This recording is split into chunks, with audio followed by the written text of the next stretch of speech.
Okay, it's Easter Sunday. And there's something about Easter. Every time I do a talk about Easter, I go through a couple of things. Joy, what? Hunting eggs. Yep, that's possible. But I go from joy to resentment whenever I'm doing it. Joy and resentment. And so for me, what happens is, I remember as a little kid, I loved Easter. We got new outfits, usually shoes went with it, maybe a little hat or a little handbag. You know, there was always Easter eggs, chocolate bunnies. I loved it. And then I hit tweens to teens. I didn't like it so much. Remember, my background is Catholicism. So we had to do the whole confirmation thing and learning about all the sacraments and whatever else. But there was this thing called Good Friday. And it was the Stations of the Cross. And I have to tell you, I would have panic, like almost full-blown panic attacks whenever it was the Stations of the Cross. It's amazing what we know that we don't know. But I knew that that was not truth for me. You know, and it was very difficult to say to them, your theology is freaking me out. You know?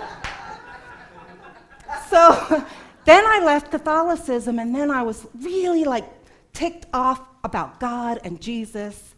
And I would be like, look, I didn't ask you to sacrifice yourself for me. And if you give a gift, it's given. Don't be asking people to constantly, thank you, thank you, thank you. Right? So I've had some issues around Easter. But then I came to unity. And then I understood the difference. In unity, we look at Easter as this commitment to shifting and transforming our consciousness. It's a time that we renew our vows, so to speak, that on our spiritual journey, this is what we're here to do. So, Easter's a little better now. I'm liking Easter. What we're going to do today is we're going to look at the Wizard of Oz and Dorothy's journey home. Because it's really interesting. As much as people like and don't like Easter, most spiritual communities or churches, the attendance kind of gets heavier at Easter. Because there's this thing in us calling us home. It's calling us home. And so we'll look at Dorothy and see, well, how does she get home? What's her journey like? Because really, her journey is about finding her true self.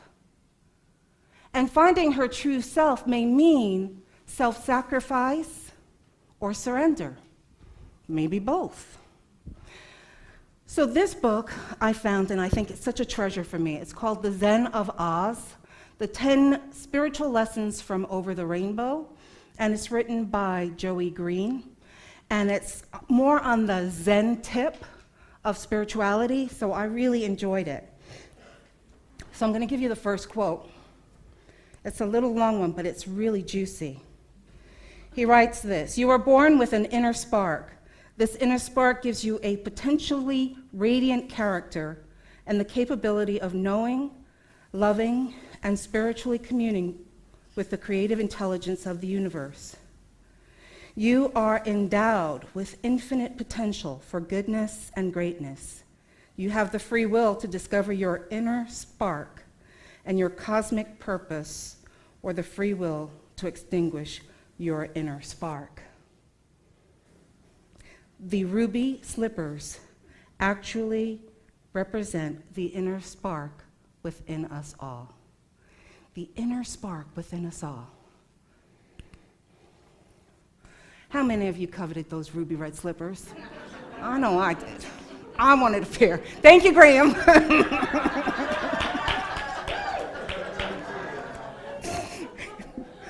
But remember, in The Wizard of Oz, when she starts on her journey, what does Glinda tell her?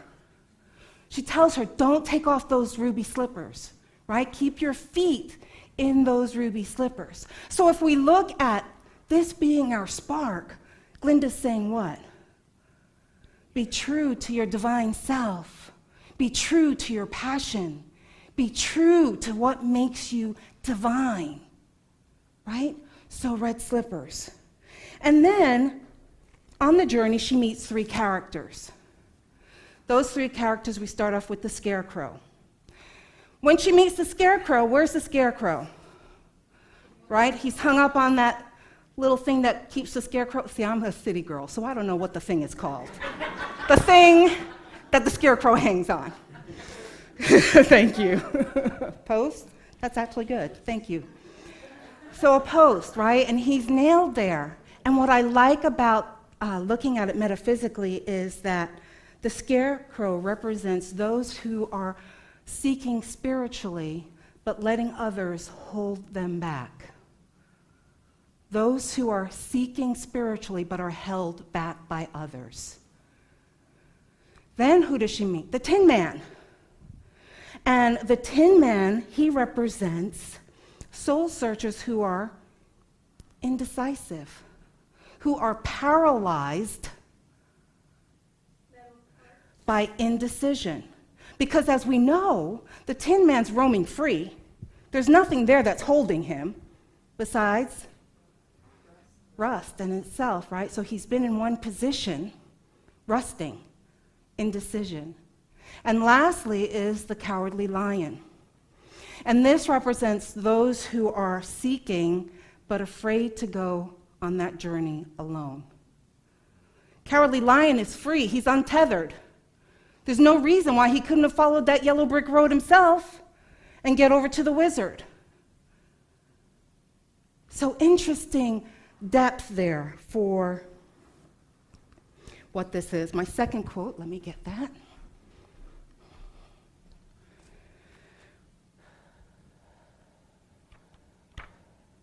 Your heart's desire is your destiny. But to fulfill that destiny, you must first give up your attachment to the outcome. You don't give up your intention to realize your desire. You simply detach yourself from the result. In other words, you surrender to the creative intelligence of the cosmic nexus and allow it to unfold before you. End quote. Now, this is where it gets a little tricky, because some of us get confused between desire and intention, detachment, non-attachment. Often I see in unity people go, I'm detached to the outcome, but then they sit there and they do nothing. And that's not what this is about. So I thought we'd take a look at the differences between desire and intention. So with desire, something you really want, you're attached to the outcome. You're attached to what it looks like. Most of the time, we're obsessed about it. And in our story, do we see someone who's really obsessed? The Wizard of Oz. Who's obsessed? The Wicked Witch. She's obsessed about having those ruby red slippers. And she does everything in her power. The evil witch, yes, she does. She tries to do everything in her power to get those ruby red slippers. So she's forcing this outcome. She is committed and attached to the outcome. Where, when you're looking at intention, there is no attachment to the outcome. There is no attachment to the outcome, and you're letting go, knowing that the universe is supporting you. But does that mean that's it? No! It means that you're also participating and taking the steps that are yours to take while you're letting go. While you're letting go. Because when you let go, then you are open to infinite possibilities, more than your mind could create or come up with. And that's the difference, because then you're getting into the flow of the I am, getting into that vibration and that frequency. With me? Okay. Where's this scene from? Does anyone know? Yes, that's correct. It's at the end when the wizard is trying to take her home to Kansas. And what happens? The dog jumps out. Little Toto jumps out of the basket. And what does she do? Yes. You're correct, Emmett. They do get out. Dorothy gets out of the balloon and races to catch Toto. Now, if Dorothy was obsessed about getting home, what do you think Toto would be at this point? He'd be homeless, right? He'd be left there in the Oz place because she's obsessed. If she was obsessed about getting home, Toto wouldn't have mattered. But in her journey, she's come to the awareness that there are more possibilities. That if I'm to get home, I will get home, right? And she learns a valuable lesson throughout this. So I have another quote that I want to share with you. And it says, your true self, your spiritual essence, your inner spark, your intrinsic nature does not fear any challenge. It is completely fearless. It is neither inferior nor superior to anyone. Your true self is pure consciousness, unencumbered by insecurity, apprehension, external circumstances, or the need for approval or control. This pure consciousness can do anything. It is invincible. And you're like, oh, Sherrie, no, look at that. Dorothy came up against something tough. The witch. The witch. Yes, the witch. So when you're saying to me, Rev Sherrie, that's a pipe dream. Life isn't like that. Life has obstacles. Some people aren't nice. Well, I don't think Dorothy could have gotten anyone more tough than the wicked witch. But she overcame that because there was a lesson here. There's a lesson here. What do you think the lesson could be? The lesson is about detachment. Because when she started off on her journey, there was nothing else that she wanted more than to get home. That's what she wanted, more than anything else. And she was able to witness what obsession looks like. What obsession looks like. That's a powerful lesson that we all can learn here. Because I don't know about you, but I get attached to what things should look like and what the outcome should look like.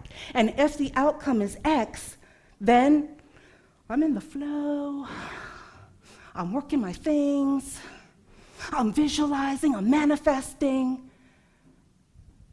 And if Y happens, what? Unless I trust that. Say it again. That is what I need to happen for my lessons, for the next thing for me to look at. We get so caught up in what is good, what is bad, what's acceptable, what's tragedy. So, I'm going to show you a video, because I was like, I don't think Easter Sunday I can break that mold in tradition right now. I think I'd have a riot. So I have a little video for you to see. When you watch that video, I want you to pay attention to the symbolism. There's a lot of symbolism that's going on underneath, and for those of you who like to play chess, you're going to really chuckle at this and enjoy it.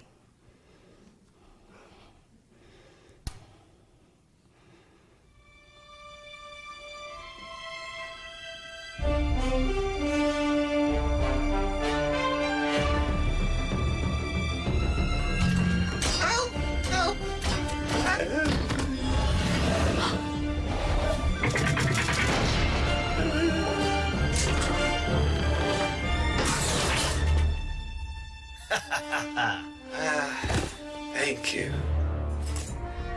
The Reds almost got you, huh? Let me help you up, monsieur. The rules! The rules! Don't break the rules! Sacrilege! The rules, the rules. Help! Help! I'm in check! Stand back, sir. I've got... You? Out of my way, knight. Elizabeth? Lance? I can't believe it's you. Bonjour. Hi.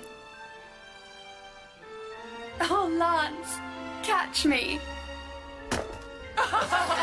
Elizabeth? Elizabeth? I now pronounce you king and queen. Liz! You don't have to do this. We don't have to do this. Let's stop playing games. No, stop horsing around. I'm red and you're white. It's the rules. But the rules didn't matter to us back then. Check. Liz, you can still... Don't talk to me like you know me. But Liz, I do know you. Check. You can move in any direction you want, Liz, but you can't move away from who you truly are. Not all of us can just jump over our problems, Lance. But don't you see we're being played? We keep thinking it's impossible to be together, but it's not. Lance, Look out!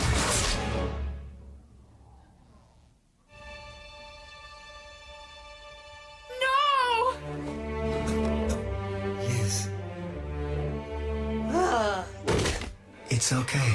But you broke the rules for me. Isn't it all just a game, anyway?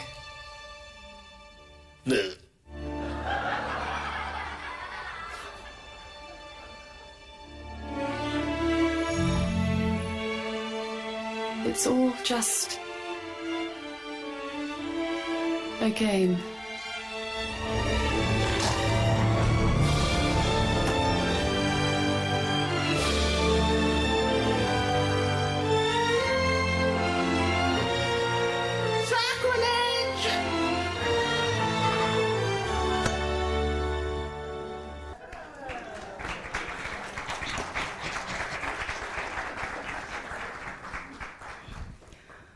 Ringling College of Art is like my favorite place to go to. They have some really great animations. I'm going to turn the lights back on.